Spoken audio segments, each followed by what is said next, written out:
High বন্ধুরা, আশা করি আপনারা খুব ভালো আছেন। আমিও খুব ভালো আছি। আবার একটা নতুন রেসিপি নিয়ে চলে এসেছি। আজকের আমি বানাবো পাকা আমের মাখা সন্দেশ। ভিডিওটা পুরো দেখবেন। এখানে আমি একটা পাকা আম নিয়েছি, একটু বড় সাইজের। আর আমটা একটু ভালো কোয়ালিটির নিলে কিন্তু মাখা সন্দেশটা বেশি খেতে ভালো হবে। আমটা আমি কেটে নেবো। আর আমটা একটু চেষ্টা করবেন মিষ্টি দেখে আমটা নেওয়ার, ফলে সন্দেশটা কিন্তু খুব ভালো হবে খেতে। আমটা এইভাবে কেটে নিচ্ছি আমি দুই পাশ থেকে। কেটে এইভাবে ছুরি দিয়ে একটু কষ করে কেটে নেব, চৌকো চৌকো করে। আর এই সিজনের কিন্তু পাকা আম প্রচুর উঠছে এইবারে, গরম যত পড়ছে। এইভাবে কিন্তু সন্দেশ বানিয়ে খান বা মাখা সন্দেশ যে কোনো রেসিপিতে খেতে কিন্তু খুবই ভালো লাগে। দেখুন পাকা আমগুলো আমি এইভাবে ছোট ছোট করে সব কেটে নিয়েছি একইভাবেই। এবার আমি এগুলো একটু মিক্সির জারেতে দিয়ে দেবো, দিয়ে একটা ভালো মিহি পেস্ট করে নেব। পাকা আমটাকে পেস্ট করা হয়ে গেছে। এবার আমি কড়াই বসিয়ে দিয়েছি। এখানে আমি 1 লিটার মতো দুধ নিয়ে নেব।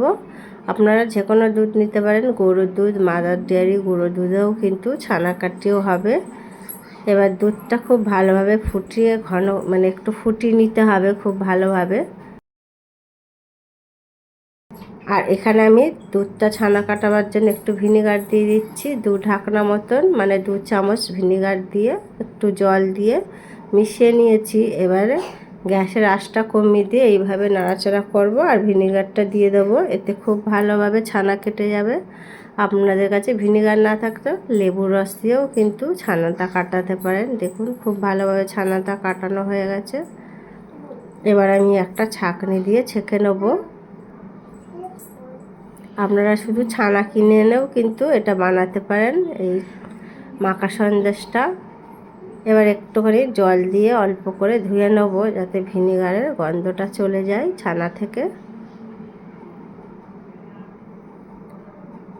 জলটা খুব ভালোভাবে ঝরিয়ে নিতে হবে, যাতে এতে জল না থাকে। জলটা ঝরিয়ে নিচে একটা পাত্রে ঢেলে নেব। আর ঢেলে এটা খুব ভালোভাবে এক সাইড করে রেখে দেবো। আর এদিকে একটা কড়াই বসিয়ে দিয়েছি। এখানে একটু 1/2 চামচেরও কম একটু ঘি দিয়ে দেবো। আর এখানে যে আমটা পেস্ট করে রেখেছিলাম মিক্সিতে, সেটাও আমি দিয়ে দেবো। দিয়ে একটু নাড়ি চাড়িয়ে নিতে হবে। আর এখানে আমি মিষ্টির জন্য দিয়ে দেবো 1/2 কাপ মতো চিনি দিয়ে দেবো। আর মাখা সন্দেশে কিন্তু খুব একটা বেশি মিষ্টি হয় না, হালকা হালকা মিষ্টি হয়, তার জন্যই আমি হালকা দিয়েছি। আপনারা চাইলে বেশি মিষ্টিও দিতে পারেন। আমটা একটু নাড়ি চাড়িয়ে নিয়েছি কড়াতে। এবার আমি দিয়ে দেবো ছানাটা। খুব ভালোভাবে একটু মেখে নেবো, ডালা ডালা হয়ে আছে, খুব ভালোভাবে মেখে নিতে হবে, যাতে ছানাটা একটু ছোট ছোট টুকরো হয়ে যায়। এবার ছানাটা আমি দিয়ে দেবো আমের মধ্যে, দিয়ে খুব ভালোভাবে নাড়ি চাড়িয়ে নিতে হবে। আর এই সময় গ্যাসের ফ্লেমটা মিডিয়ামে করে রাখতে হবে। নাড়ি চাড়িয়ে দেখুন একটু শুকনো শুকনো হয়ে এসছে। আর এতে আমি একটু এলাচও দিয়েছি, এলাচ গুঁড়ো দিয়ে খুব ভালোভাবে মাখা সন্দেশটা রেডি হয়ে গেছে। এইভাবে বানান, সিজনের পাকা আম দিয়ে মাখা সন্দেশ খেতে কিন্তু দারুণ লাগে। আর এখন তো প্রচুর বেশ টাটকা টাটকা পাকা আম পাওয়া যাচ্ছে। এইভাবে বানান। আশা করি রেসিপিটা ভালো লেগেছে। রেসিপিটা ভালো লাগলে লাইক, কমেন্ট, শেয়ার।